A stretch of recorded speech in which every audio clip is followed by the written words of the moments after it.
جی ہاں، آپ صرف 4 روپے فی گھنٹہ پر اے سی چلا سکتے ہیں۔ اور آج اس ویڈیو میں ہم تمام ثبوتوں کے ساتھ یہ راز کھولنے جا رہے ہیں۔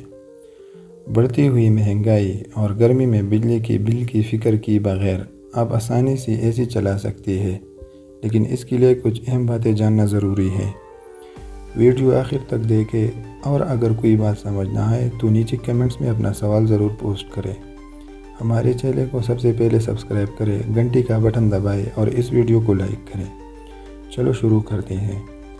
پاکستان میں واپڈا کا نظام خراب ہے اور زیادہ تر لوگ اپنی بل کی پیچیدگیوں کی وجہ سے گھبراتے ہیں۔ ایک مڈل کلاس شخص ان باتوں سے بے خبر رہتا ہے جو آج ہم آپ کو بتانے جا رہے ہیں۔ سب سے پہلے یہ جان لیں کہ مارکیٹ میں مختلف قسم کی اے سی موجود ہیں، لیکن بہت سے لوگوں کو یہ نہیں معلوم کہ کون سا اے سی خریدنا چاہیے، اس لیے ہم سیلز مین کی باتوں پر یقین کر لیتے ہیں، جو ہمیں ایک ایسا اے سی بیچ دیتا ہے جو ہمارے لیے اقتصادی نہیں ہوتا۔ آج ہم آپ کو بتائیں گے کہ آپ کے کمرے کے سائز کے حساب سے کون سا اے سی آپ کو خریدنا چاہیے۔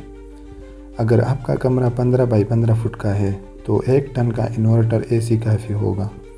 آپ کو یہ بھی دھیان رکھنا ہے کہ کمرے میں کوئی ایسی مشین نہ ہو جو گرمی پیدا کرے، جیسے کہ فریج یا فریزر، اور کمرے کی کھڑکیاں یا دروازے بند ہوں۔ 1 ٹن کا انورٹر اے سی 1 گھنٹے میں 1160 واٹس بجلی استعمال کرتا ہے، لیکن جب آپ کا اے سی 26 ڈگری پر چل رہا ہوگا تو 20 منٹ کے بعد وہ کم پاور پر چلنا شروع کر دے گا اور صرف 400 واٹس بجلی استعمال کرے گا۔ اب سوال یہ ہے کہ 1 گھنٹے میں آپ کے میٹر پر کتنی یونٹس استعمال ہوگی؟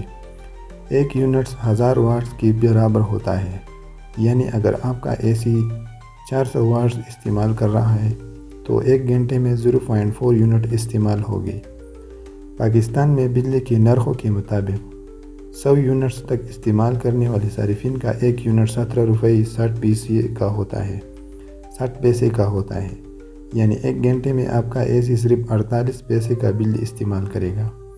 جیسے جیسے آپ کا استعمال کم ہوگا، یونٹس کی قیمت کم بھی ہوگی۔ انورٹر اے سی کم بجلی تب ہی استعمال کرتا ہے جب کمرہ مطلوبہ درجہ حرارت پر ٹھنڈا ہو چکا ہو۔ اگر آپ کا کمرہ اچھی طرح ٹھنڈا نہ ہو یا آپ کا اے سی بہت زیادہ طاقت پر چل رہا ہو تو وہ زیادہ بجلی استعمال کرے گا۔ ہم نے اس ویڈیو میں آپ کو دکھایا کہ کس طرح آپ کے کمرے کے درجہ حرارت اور اے سی کی ترتیب آپ کی بجلی کی بل کو متاثر کرتی ہے۔ آخر میں یہ بھی اہم ہے کہ اگر آپ کی اس اے سی کا ایئر فلٹر گندا ہو یا اے سی میں گیس کی کمی ہو تو یہ زیادہ بجلی استعمال کرے گا۔ اگر آپ کا اے سی باہر کی یونٹ میں گندگی کی وجہ سے صحیح طریقے سے کام نہیں کر رہا تو وہ زیادہ بجلی کھائے گا۔ آخر کار واپڈا کی میٹر ریڈنگ میں کبھی کبھار تاخیر ہوتی ہے، جس سے آپ کی بل میں اضافی یونٹس آ جاتی ہے اور آپ کو زیادہ قیمت ادا کرنی پڑتی ہے۔ یہ ایک ایسی چالاکی ہے جو واپڈا عوام سے پیسے لے کر ان سے بجلی نہیں بیچتا۔ اگر آپ کو یہ ویڈیو معلوماتی لگی ہو تو یہ ویڈیو کو لائک کریں اور نیچے کمنٹس میں اپنا سوال ضرور پوچھیے۔ شکریہ۔